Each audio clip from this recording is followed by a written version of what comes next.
Bismillahirrahmanirrahim. Welcome to online teaching of English compulsory first year.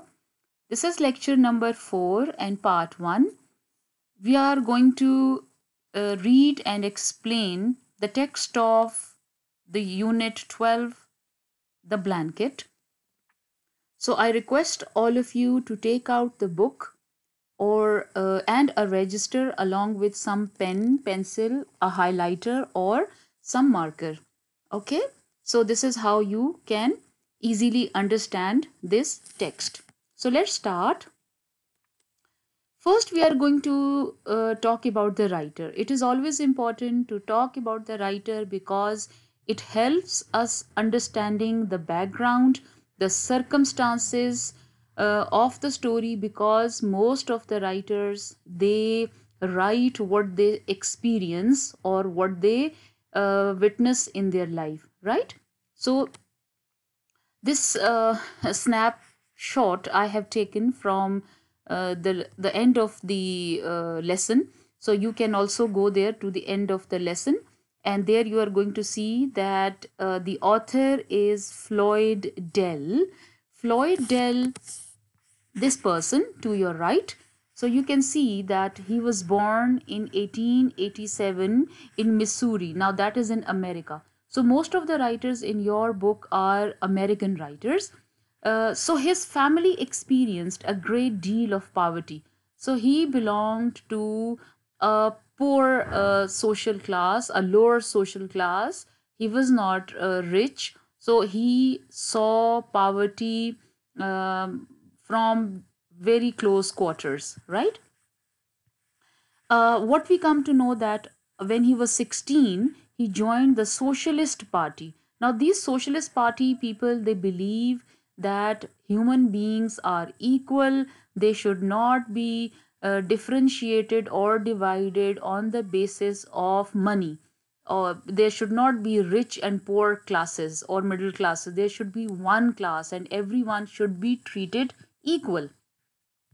So he joined the Socialist Party and gave speeches on street corners about his political beliefs. So he started telling his political beliefs to other people also. So let's leave 4 lines and get to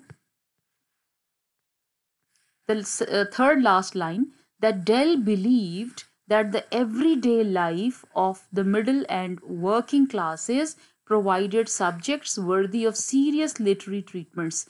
इन्होंने ज़्यादातर in middle class और working class से मुतालिक अपनी कहानियों में लिखा है. ठीक है, तो इनकी कहानियों के किरदार जो हैं वो किसी अमीर क्लास से बिलोंग नहीं करते थे, वो मिडिल या वर्किंग क्लास से बिलोंग करते थे. Okay, so one thing you should keep in mind that in west in the west or in the west the western writers, we do not take their first names, because first name का मतलब होता है कि आप बहुत ज़्यादा informal या Frank हो रहे हैं उनके साथ, जबकि आखिरी नाम ही लिया जाता है. हमारे यहाँ ये मुख्तलिफ है. हमारे यहाँ अगर किसी का नाम अयाज अहमद है तो हम कहेंगे मिस्टर अयाज, लेकिन वहाँ पर कहेंगे मिस्टर अहमद लास्ट नेम. तो यहाँ पर भी हम बार बार डेल कह रहे हैं, फ्लॉयड नहीं कह रहे. ठीक है, so last name is going to be taken in these cases. All right, so open page number 112. Now this is how I have again used different things to attract your attention. I mean, I have used the ballpoint for writing meanings of the words or something important. Then I use this pink highlighter for certain, you can say, themes or figures of speech, any such thing that is used. And also important lines have been highlighted with yellow marker, yellow highlighter. Okay, so let's talk about the story. The story's title is The Blanket. So it is a short story, and as we know that story always has a plot. So we will also look at the plot, those 5 features or the 5 steps of a plot, in which we start from exposition and then we go to the rising action, then we reach the climax, then it's the falling action, and finally the resolution. So we are going to find out these steps over here, or these parts of plot or features of a plot over here as well. Okay, so let's see the blanket. Now it seems that there is something related to the blanket in the story. इस story में ऐसा लगता है कि blanket is the central thought. इसके इर्द गिर्द पूरी कहानी घूमती है. Okay, so let's get quickly to the setting. Setting क्या है? It was a fine September night. Now September night जहाँ अमेरिका की अगर ये कहानी है तो इन इलाकों में ये ठंडा होता है, यानी ये ख़ज़ां की तरफ हम जा रहे, विंटर का कुछ टाइम है, कोल्ड होती हैं नाइट्स. ठीक है. So it was a fine September night. A thin white moon rose over the valley. तो सेटिंग में हमें पता चल गया. अभी हम एक्सपोजिशन पर हैं, यानी इंट्रोडक्शन हो रहा है. हमने सेटिंग का भी और ये बताया जा रहा है कि क्या सिचुएशन चल रही है, टाइम क्या है, महीना क्या है. So all this comes in setting. ठीक है. So it was a September night and it was thin moon, यानी कि ये शुरू का कोई मून होगा इनिशियल डेज का. रोज अप, रोज ओवर का मतलब देखें, इट इज़ पर्सोनिफिकेशन. क्यों कि ये हम नॉन लिविंग के लिए वैसे यूज़ नहीं करते, लेकिन यहाँ पर अगर यूज़ किया हुआ है तो उसका मतलब है कि ये ह्यूमन इमोशन या ह्यूमन एट्रीब्यूट दिया हुआ उसको. ठीक है. सो अ थिन वाइट मून रोज यानी came up over the valley. So it's a valley. ये भी हमें सेटिंग में पता चलता है. Peter, 11 years old. So we are introduced to character number 1, and that is Peter. He is 11 years old boy. He did not see the moon. He did not feel the cool September breeze blow into the kitchen. A breeze blow, ये है तो alliteration है. ठीक है. So he did not feel the cool September. अब हमें पता चलता है कि इसको कोई परवाह नहीं हो रही कि इस वक्त कैसा मून है, बड़ी अच्छी सी हवा चल रही है बाहर. फॉर हिज थॉट्स अंडरलाइन या highlight, for his thoughts were fixed on a red and black blanket on the kitchen table. देखा. So we are immediately introduce to this title blanket. अब डिस्क्रिप्शन है उसकी क्या. It's a red and black blanket which is kept on the kitchen table. ठीक है जी. सो आहिस्ता आहिस्ता ये सब एक्सपोजिशन का हिस्सा है. सेटिंग इंट्रोड्यूस कराना, कैरेक्टर इंट्रोड्यूस कराना, सिचुएशन इंट्रोड्यूस कराना, और मसला क्या है उसे भी इंट्रोड्यूस कराएंगे अभी. So for time being we come to know that there is this little boy of 11 years old named Peter, and his thoughts were fixed or on a red and black blanket which is in the kitchen table. So this is how we are introduced to the situation. Next paragraph. The blanket was a gift from his dad to his granddad. Now these are two other characters. Dad of Peter यानी father. American में ज़्यादातर informally fathers को dad, daddy इस तरह से कहा जाता है. और कंट्रीज में भी कहा जाता है बट मोस्टली इन अमेरिका. तो grand dad is like grand father. Capital G और डी से इसलिए लिखा है क्योंकि ये प्रॉपर नेम्स बन जाते हैं जब हम इनको स्पेशल नेम्स देते हैं. वैसे तो ये ग्रैंडफादर को तो हम स्मॉल जी से लिखते या फादर को स्मॉल जी से, लेकिन जब आप अपने फादर को अब्बा जी, अब्बू या इस तरह से बुलाते हैं तो वो प्रॉपर नेम बन जाता है. That's why it's with capital D. ठीक है. अच्छा, now we are told more about the blanket. वो क्या है कि the blanket was a gift. तो इसको आप अंडरलाइन करें MCQs पॉइंट ऑफ व्यू से कि the blanket was a gift from his dad to his grand dad. Now इस कैरेक्टर नंबर 3, कैरेक्टर नंबर 2, तो ये हमें 3 कैरेक्टर्स हमारे पास आ गए हैं. And a going away gift. It is a going away gift. अब गोइंग अवे गिफ्ट का क्या मतलब हुआ, आगे लिखा हुआ है. They said that grand dad was going away, that is why they called it going away. क्योंकि ग्रैंडफादर ने कहीं चले जाना था, इसलिए उनको जो गिफ्ट दिया इसको कहा गया कि ये जाने वाले के लिए गिफ्ट है. अच्छा, why it is dad and grand dad. इन्होंने ये नहीं लिखा पीटर्स फादर या पीटर्स ग्रैंडफादर. उसकी वजह यह है कि ये कहानी पीटर के पॉइंट ऑफ व्यू से है. जो पीटर महसूस कर रहा है, जो पीटर देख रहा है, जो उसका रिलेशनशिप है, that is basically written over here. तो यहाँ पर इसलिए डैड का नाम भी नहीं होगा, ग्रैंड डैड का नाम भी नहीं होगा, क्योंकि ये पीटर के एंगल से कहानी है. ठीक है. अच्छा जी. Now we get to paragraph number 3. Peter had not really believed his dad would send grand dad away. अच्छा, अब हमें इंट्रोड्यूस किया जा रहा है कि मसला क्या है। कॉन्फ्लिक्ट राइजिंग एक्शन बनता ही तब है जब कोई ना कोई टेंशन बिल्डअप होती है। ठीक है, अब टेंशन या मसला या प्रॉब्लम क्या शुरू हो गया है कि ग्रैंड डैड जो है उसको उसके फादर ने कहीं भेजना है। ठीक है, और पीटर डज नॉट लाइक, उसको यकीन ही नहीं आ रहा कि उसके फादर ऐसा कर सकते हैं। But now there it was, the going away gift. अब ये दो डैशेस इसलिए लगाई हैं कि पीटर बड़ी मुश्किल से इस बात पे बिलीव कर रहा है। ये डैशेस का मतलब होता है कि he is giving some pause to believe, right. Dad had bought it at very morning. Very morning का मतलब है कि इसी दिन, ये जिस दिन ये बैठा हुआ, जिसकी रात को ये बैठा हुआ है। And this was the last evening of he and his grand dad would have with each other. तो अब आप देखें कॉन्फ्लिक्ट में हमें ये भी पता चल रहा है कि आज आखिरी रात है जिसमें ग्रैंड डैड और पीटर मिलके आखिरी दफ़ा बैठेंगे, वरना सुबह ग्रैंड डैड विल लीव। अच्छा, next. Together the old man and the young boy wash the supper dishes. Supper dishes होते हैं इवनिंग खाने की, इवनिंग फूड, इवनिंग मील की डिशेस। उन्होंने धोई। Dad had gone out. अब उनका डैड घर पे नहीं है इस टाइम पे।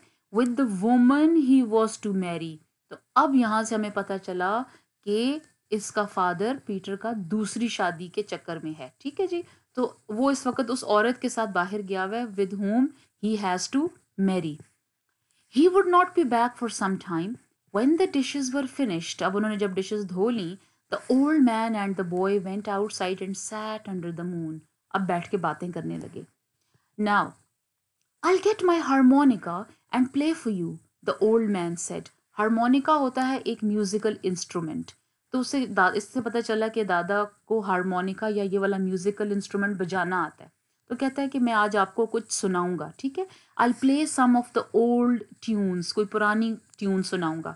But instead of the harmonica he brought out the blanket. It was a big double blanket. देखें, अभी कुछ और हमें ब्लैंकेट के बारे में पता चल रहा है। It is old blanket, sorry, it is a big blanket, not old, it's a big double blanket. ऊपर बताया था सेकंड पैराग्राफ में, no, on the first paragraph के आखिर में उन्होंने बताया था it's a red and black, colour बता दिया। Here size, it's a big double blanket. ठीक है, so something more about the blanket. Now, isn't that a fine blanket. अब उसने अपने पोते को कहता है कि देखो ये अच्छा नहीं है क्या blanket. Said the old man smoothing it over his knees, उस पे हाथ फेरते हुए ना, straightening it, and he said isn't it a fine blanket and isn't your father a kind man to be giving the old man a blanket like this to go away with. अब अपने बेटे का कहता है कि देखो तुम्हारा जो फादर है उसने कितना अच्छा मुझे ब्लैंकेट दिया। इट कॉस्ट समथिंग, बहुत महंगा है। It did, look at the wool in it, देखो इसकी जो अंदर जो ऊन है कितनी जबरदस्त है। So this is how he is praising blanket, the quality of blanket. And warm it will be these cold winter nights to come. And he says कि अभी आगे जो सर्दियां आएंगी तो इसमें बहुत वार्म होगा ये। There will be no other blanket like it up there. अब ये बेसिकली अपने पोते की तवज्जो जो है ना कहीं और लगा रहा है कि पोता इसके जाने के बारे में ना सोचे।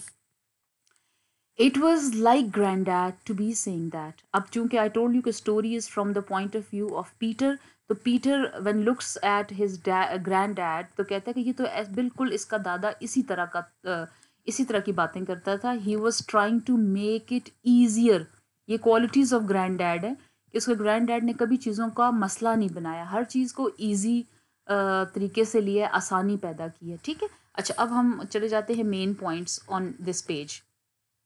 पहले भी मैं बता चुकी हूँ कि एक्सपोजिशन है जी। We are introduce to the setting जिसमें fine September night in a valley and main characters are Peter and granddad. अच्छा, राइजिंग एक्शन में क्या होता है कि स्टार्ट ऑफ कॉन्फ्लिक्ट है, मसले का स्टार्ट शुरू हो जाता है। और मसले का स्टार्ट ये है कि grand dad is going away to old people's home because the future wife to be of Peter's father wants to send him. Peter is very sad as it is the last night of both together. ठीक है, ये हम बात कर चुके हैं, सिर्फ मैंने इसको लिख दिया बस। अच्छा, अब मेंशन ऑफ ब्लैंकेट है जो कि टाइटल में हर जगह पर आपको उसके साथ साथ नीचे भी नजर आएगा कि now this qualities of blanket are that is expensive, warm, double. अच्छा, कलर ऐड कर लें आप इसमें खुद, रेड एंड ब्लैक, यहाँ इस पे ऐड कर लीजिए आप red and black, red and black double a going away gift from dad to grand dad. अगर मैं आपके सामने इसको ऐड कर लूँ तो you are going to see के अच्छा ओके, आप इसको ऐड कर लीजिएगा red and black blanket, right. Now we are going to get to page number 113। अच्छा, now Peter was talking about the qualities of his grand dad, कि वो चीज़ों को ईजिली लेता है, वो चीज़ों का मसला नहीं बनाता। Since they had talked about going away, let me take this laser pointer, okay, since they had talked about going away, granddad had said it was his idea। अच्छा, वो कहते हैं कि अब कहाँ जा रहा है ये हमें भी अभी नहीं पता कहाँ जा रहा है ग्रैंडडैड, लेकिन वो कहते हैं कि इस घर से जाने का आइडिया मेरा था। असल में वो छुपा रहा होता है, उसके फादर ने ये बात की होती है। इमेजिन, अब ये इमेजिन, ये देखिए सब चीज़ें पीटर के पॉइंट ऑफ व्यू से, पीटर की थॉट्स यहाँ पर हमें नजर आएंगी। Imagine leaving a warm house and friends to go to that building, that government place where he would be with so many other old fellows having the best of everything। अच्छा, अब थोड़ा सा हमें यहाँ पे कल्चरली चीज़ें पता चलती हैं कि in the west there are old people's homes, जहाँ पर जब माँ बाप बूढ़े हो जाते हैं तो आप उनको छोड़ कर आ जाते हैं, बिकॉज खुद आप ज़िंदगी में बिज़ी होते हैं, मुश्किल होता है चीज़ों को संभालना करना। तो अब गवर्नमेंट ने वहाँ पर एक फैसिलिटी बनाई होती है वेस्ट में, उनको कहते हैं ओल्ड पीपल्स होम्स। अभी पाकिस्तान में इतना ज़्यादा इसका कल्चर तो नहीं आया, हमारे यहाँ तो अभी भी मज़हब हमें कहता है कि ऐसा नहीं करना चाहिए, माँ बाप के ख्याल रखना चाहिए, पर वहाँ पे चीज़ें थोड़ी मुख्तलिफ हैं। So this is how the cultural difference is there. अब जो फादर है इसका, पीटर का, उसने असल में ये फैसला किया होता है कि he is going to send his father यानी granddad of Peter to that building of the government place where he would be with so, यानी कि ये ओल्ड पीपल्स होम में भेजना चाह रहा है, ठीक है। But Peter had not really believe dad would do it. Peter चूंकि बहुत अटैच है अपने ग्रैंड डैड से, तो कहते हैं उसे यकीन ही नहीं आ रहा था कि dad can do this until this night. लेकिन कब उसको बिलीव होता है? When he brought home the blanket. He का मतलब है पीटर्स फादर, ठीक है, यानी dad of father of Peter. Oh, yes, it's a fine blanket, Peter said and got up and went into the house. He wasn't the kind to cry. अब उसका वैसे तो रोने को दिल कर रहा है इस वक्त, लेकिन वो सबके सामने रो नहीं सकता, because he has so much of love with grand father कि उसे यकीन ही नहीं आ रहा कि his dad would send his grand dad away, and besides he was too old for that. और वो आपको पता नहीं, कहते हैं लड़के रोते नहीं हैं, तो वो ये कहता है कि अब दिल तो बहुत रोने का है लेकिन रो नहीं सकता, क्योंकि ऐसा लगता है बहुत बड़ा हो गया। बड़े बच्चे, बड़े लड़के तो नहीं रोते। हाँ, he had just gone in to get grand dad's harmonica. अब वो खुद जाके लेकर आता है, ठीक है। The blanket dropped to the floor. अब आप देखिए हर वक्त blanket blanket blanket, that's why the name of the story is blanket. The blanket drop to the floor as the old man took the harmonica. अब blanket नीचे गिर जाता है। So it was the last night they would have together. देखिए दोबारा इन्होंने repeat किया है कि अब ये इनकी आखिरी रात है दोनों की इकट्ठा। Neither the old man nor the young boy had to say a word। अब both are quiet, क्योंकि दोनों के जज्बात अंदर ही अंदर बहुत ज़्यादा, दोनों को दुख है, सब कुछ है, but they are not speaking a word. अच्छा, अब सस्पेंस डेवलप हो रहा है।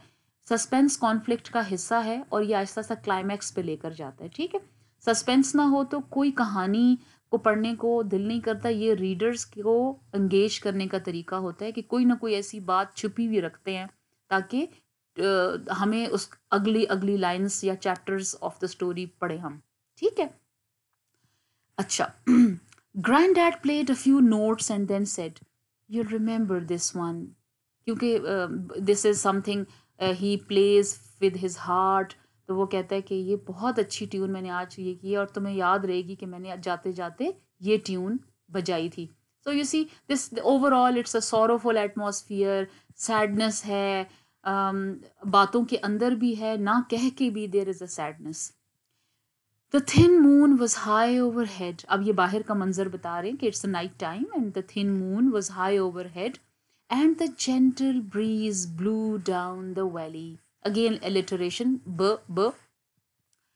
The last time Peter thought, देखिए पीटर को अब समझ नहीं आ रही कि किस तरह से निपटे इससे। अगेन उसके माइंड में आता है कि उफ, ये लास्ट टाइम है मेरे ग्रैंड डैड और मेरा इकट्ठा बैठने का। He would never hear grand dad play again. It was well that dad was moving to a new house. अब देखिए हमें और सिचुएशन क्लियर होती है कि अब डैड जो है वो नए घर में उसने शिफ्ट होना है, which will be away from this house. और उस घर में he did not want to sit here outside on fine evenings under a white moon with grand dad gone. अब अच्छा, अभी थोड़ा सा अगेन कल्चरल डिफरेंस है, हमारे यहाँ ऐसा नहीं होता, लेकिन इनकी कंट्रीज में ऐसा होता है कि जब बच्चों को आप अकेले छोड़ भी सकते हैं। तो इस घर से फादर शिफ्ट होगा अपनी नई वाइफ के साथ एक नए घर में, ये शायद यहीं पर रहे Peter. And Peter did not want to sit here outside on the fine evenings under a white moon with grand dad gone. और उसके साथ तो हमेशा ग्रैंड डैड पहले बैठता था, तो जब अब वो चला जाएगा ग्रैंड डैड, ये इसी घर में रहेगा, तो डैड ने अपनी वाइफ के साथ मूव करना है नए घर में, और वाइफ नहीं चाहती कि वहाँ पर ये बच्चा और ये उसका ग्रैंड डैड हो। तो अब ये वाली बात सोच के Peter is so sad, so sorrowful. Okay, the music ended. अब वो जो हारमोनिका का म्यूजिक था, it has ended and the two sat for a few minutes in silence. Now both are not talking, right? Because they both are lost into their own thoughts. Then granddad spoke. Here is something happier. So granddad, like he's trying to distract the child, divert his attention. कहता है देखो तुम्हारे लिए मैं कुछ अच्छा कुछ लेकर आता, ये मेरे पास अच्छी चीज है। Peter sat and looked out over the valley. अच्छा, ये बेसिकली ये बताना चाह रहे हैं कि उसने यहाँ पर हेयर इज समथिंग हैप्पियर का मतलब है कि वो ट्यून चूंकि बजा रहा होता है ना, तो वो कहता है कि अब मैं तुम्हारे लिए कुछ अच्छी ट्यून बजाऊंगा, हैप्पी वाली, पिछली वाली सैड थी। अच्छा, तो so the whole paragraph tells us the connection, the bond, the affiliation, the association, the love between grandfather and the grandson. Okay, Peter and granddad. Peter sat and looked out over the valley. Dad would marry that girl. Yes, that girl who had kissed him and who had said she would try to be a good mother to him and all that. अब ये Peter सोच रहा होता है ना कि उसके father जो है, उसने जिस बंदी से शादी करनी है, उसने पीटर को किस करके कहा था कि फिक्र नहीं करो, I will be a good mother, ठीक है। Now the tune stop suddenly. अब बीच में वो चूंकि ग्रैंड डैड ने कहा था ना कि हियर इज समथिंग हैप्पियर, वो बेसिकली ट्यून बजा रहा था, तो एकदम से ट्यून रुक जाती है। And granddad said it's a poor tune except to be dancing to. अब दिल तो उनका कहीं पर नहीं लग रहा होता ना, तो वो ऐसे एक दूसरे को बस ऐसे ही वो करने के लिए, अटेंशन इधर उधर करने के लिए कोई एक ट्यून बजा के, लेकिन अंदर तो दुख है ऑफ कोर्स दोनों के।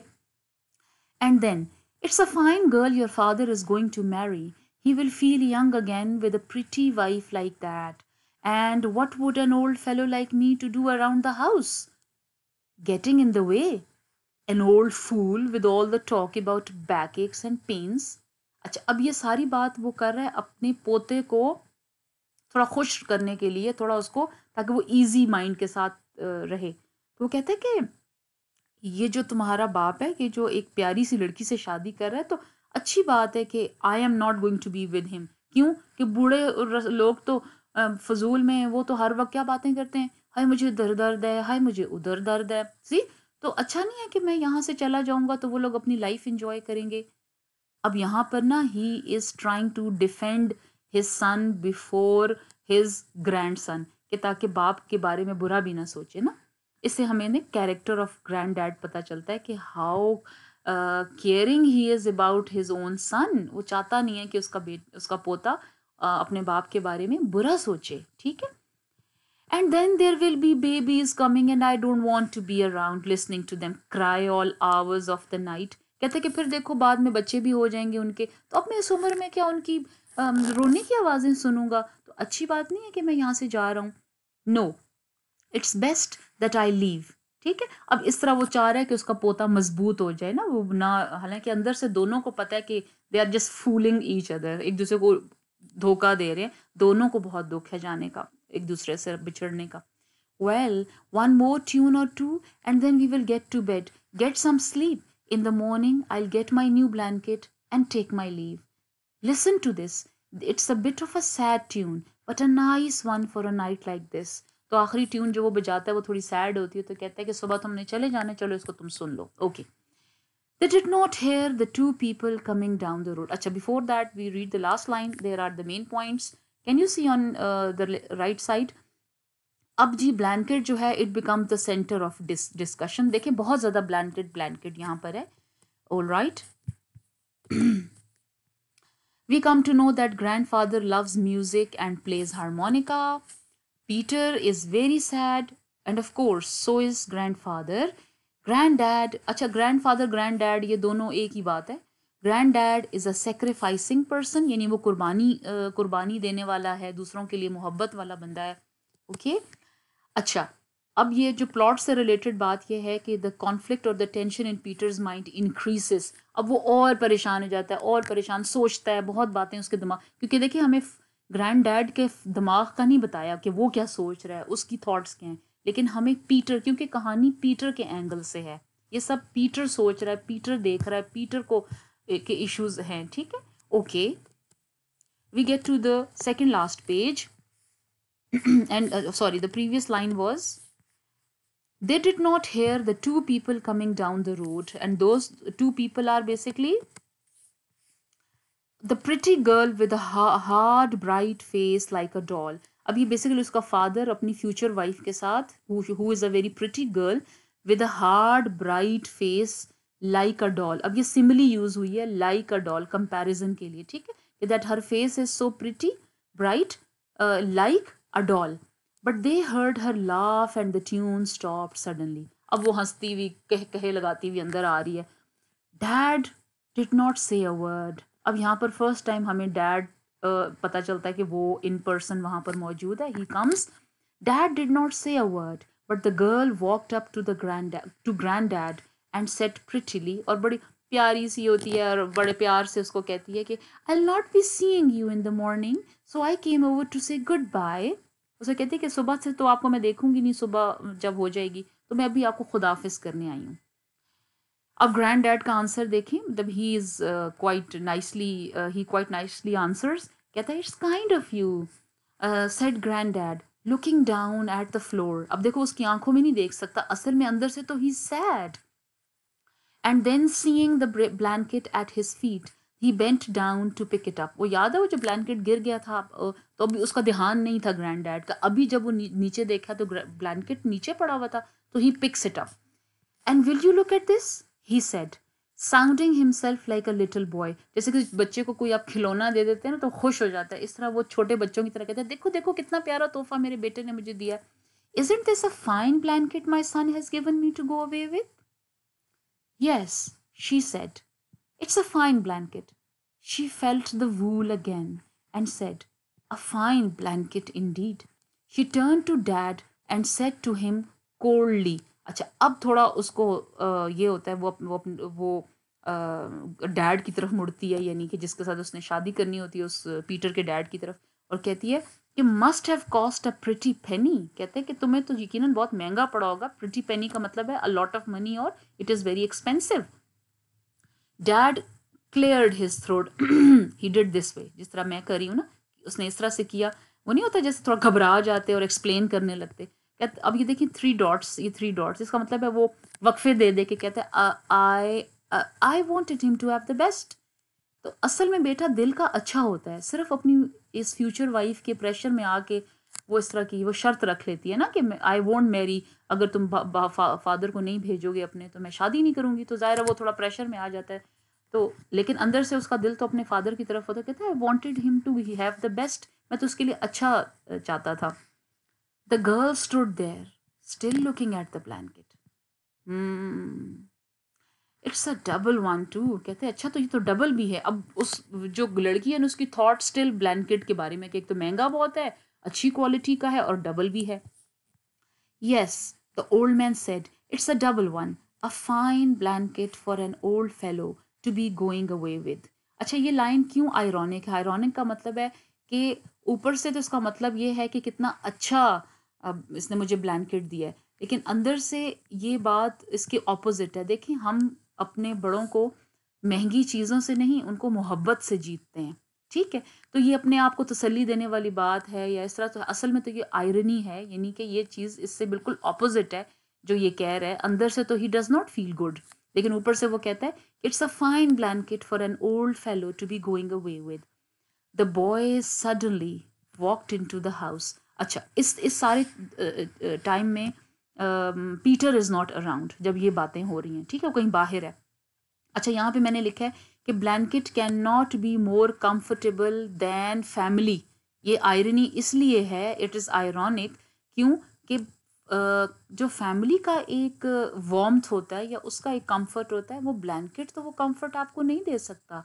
ये तो वक्ती तौर पे he says this because he does not want to disappoint his son. ठीक है।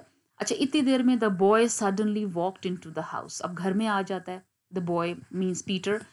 ही कुड हेयर द गर्ल, और उसने वो आखिरी गुफ्तगू सुन ली होती है अपनी स्टेप मदर की, जो फ्यूचर में उसकी स्टेप मदर बनेगी, still talking about the expensive blanket. He heard his dad get angry in his slow way. अच्छा, अब हमें ये भी यहाँ पे पता चल रहा है कि the father of Peter does not like whatever the girl says about the blanket, so he scolds that girl but in a very slow way, ताकि ऊंची आवाज ना करे। And now she was leaving. अब जाहिर है वो अब जब उसको डांट पड़ी है तो अब उसने तो घर से जाना है, तो वो थोड़ी नाराज होके जा रही होती है ना। तो अब जब वो नाराज होके जा रही होती है तो Peter came out. The girl turned and called back, no matter what you say he doesn't need a double blanket. अब वो पीछे मुड़ के डैड को कहती है कि जो भी तुम कहो, ये ब्लैंकेट इतना महंगा डबल ये नहीं होना। असल में इसकी अपनी नीयत ख़राब हो जाती है ना गर्ल की, वो चाहती है कि ये ब्लैंकेट वो जब शादी हो जाए तो वो और उसका हस्बैंड ओढ़े, ये ना ओढ़े उसका फादर। ठीक है। Dad looked at her with a funny look in his eye. अब हमें नहीं पता कि फनी लुक में क्या है, अभी हमें यहाँ पर सस्पेंस है कि क्या होगा। अच्छा, अब हम क्लाइमैक्स की तरफ पढ़ रहे हैं। She is right dad, the boy said, grand dad doesn't need a double blanket. What? हम हैरान होते हैं कि पीटर को क्या हो गया, पीटर तो अपने ग्रैंडफादर से बहुत मोहब्बत करता है, तो उसने ये बात क्यों कही? अभी तो वो थोड़ी देर पहले ही वांटेड कि उसके पास ब्लैंकेट हो, ये वो। तो वो कहते हैं कि जब वो ये बात करता है तो अगेन हम जो रीडर्स हैं हमारा सस्पेंस बढ़ जाता है कि why Peter says this. And he held out a pair of scissors, और वो क्या, उसके पास कैंची होती है ना। Cut it dad, cut the blanket in two. Oh, what is this going on. हम एज रीडर्स थोड़ा सा हैरान भी होते हैं और हमें तजस्सुस होता है, वी आर इन सस्पेंस कि why does he say that. Both of them looked at the boy surprised. अब उन दोनों को भी समझ नहीं आ रही। ठीक है। सो दोनों का मतलब है ग्रैंड डैड एंड डैड, क्योंकि the girl has left. Cut it in two, I tell you dad, and keep the other half. अच्छा, अब हमारा सस्पेंस भी इंक्रीज हो रहा है। मैंने आपसे कहा ना, चीज़ें क्लाइमैक्स की तरफ जा रही हैं। अब क्लाइमैक्स होता है पीक ऑफ सस्पेंस। ठीक है। That's not a bad idea, said grand dad gently, I don't need such a big blanket. क्योंकि हमें पता है कि grand dad is always a compromising और अ सेक्रीफाइसिंग और अंडरस्टैंडिंग सॉर्ट। तो एकदम कहते हैं कोई बात नहीं, आप बेशक काट लो। Yes, the boy said, a single blanket is enough for an old man when he is sent away. We will save the other half, Dad. It will come in useful later. तो कहता है Peter के दूसरा हम रख लेंगे तो future में हमें काम आएगा। Now what do you mean by that? asked Dad. Now this is the peak of climax. क्योंकि इसके बाद का जो आंसर है उससे फॉलोइंग एक्शन स्टार्ट हो जाएगा, जब सारा सस्पेंस ओपन हो जाएगा। तो अब ये जब क्वेश्चन करता है डैड कि now what do you mean by that, कि हम आधा काट के दूसरे को कौन सा टाइम के लिए संभाल के रखेंगे। चलो, next the points we are going to. So main points are कि dad's wife comes to meet grandfather the last time. Granddad shows her the expensive blanket as his son's gift to him. The girl does not like this. The son gets angry with her. ये मैंने summary points लिखे हैं सारे। अच्छा जी, reaching climax. The boy asks his dad to cut the blanket half as it will be useful for the future. And dad does not understand and asks what Peter means. ठीक है? All right. So we get to the last page. I mean, said the boy slowly. अब बड़ा dramatic सा एक वे है, आराम आराम से वो क्या कहता है, that I'll give it to you, Dad, when you are old, and I'm sending you away. God, silence. ये तो बात सोची ही नहीं डैड ने कि वो भी तो कभी बूढ़ा होगा और उसका बेटा भी उसी की तरह अपने बूढ़े बाप को घर से बाहर निकालेगा। अगर आज वो अपने बाप को निकालेगा तो ये सारी बातें तो पीटर देख रहा है, तो पीटर क्या लर्न करेगा उससे कि जब उसका अपना फादर बूढ़ा हो जाएगा तो वो तो उसको भी जाना पड़ेगा। असल में पीटर ने ये सारी ट्रिक की होती है to make his dad realise कि उसकी गलती है, उसे अब इस तरह से नहीं करना चाहिए अपने फादर के साथ। तो इसका मतलब है कि हीरो कौन है? हीरो तो पीटर हुआ, क्योंकि अभी उसने सबको सेव कर लिया, हीरो हो गया। या उसको हम कह सकते हैं एक तो होता है ना हीरो जो वाकई बहुत स्टंट करता है, एक होता है जिसको हम कहते हैं प्रोटैगनिस्ट, PROTAGONIST। प्रोटैगनिस्ट वो बंदा होता है कि जो पॉजिटिव मेन कैरेक्टर होता है, ठीक है। So I mean said the boy slowly that it will give it if I give it to you dad when you are old and I am sending you away. अब ये आप देखें एकदम से एंटी क्लाइमैक्स की तरफ, यानी हमारा नीचे की तरफ आई ये बात कि सारा सस्पेंस खत्म और हमें पता चलता है कि पीटर ने ये बात क्यों की, क्योंकि after this there was a big silence, anticlimax. क्योंकि साइलेंस का मतलब है कि एक शॉक भी हो सकता है टू डैड, या वो गहरी सोच में पड़ गया, जवाब ही नहीं है उसके पास। And then dad went over to grand dad and stood before him not saying a word, क्योंकि अब ही इज अशेम्ड, वो अब शर्मिंदा है अपने किए पे, और ये सारा क्रेडिट जाता है पीटर को। But grand dad understood. देखें ग्रैंड डैड की मोहब्बत इतनी ज़्यादा अपने बेटे से कि उसे ये उसके मुंह से सॉरी सुनने की ज़रूरत नहीं है। उसे रियलाइज हो, खुद भी पता चल जाता है कि हिज सन इज अशेम्ड, शर्मिंदा है। For he put out his hand, अपना हाथ ऐसे खोलता है, अपने आगे करता है, and laid it on dad's shoulder, उसको यानी किस्म का थपकी देता है। Peter was watching them and he heard Granddad whisper softly, "It's all right, son. I knew you didn't mean it." कहते मुझे पता है तुम मुझसे मोहब्बत करते हो, तुमने ये सब सिर्फ एक प्रेशर में किया है, ठीक है। अब देखिए इतनी ही बात करते हैं, they don't talk much, लेकिन they understand each other. And then Peter cried.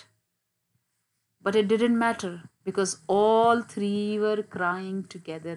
यानी वापस वो अपनी जो पुरानी वो हैसियत थी कि इकट्ठा रहना, उस पे आते हैं। रोते इसलिए, कोई खुशी से रोता है, कोई शर्मिंदगी से रोता है, लेकिन at the end of the day it's realisation and conclusion.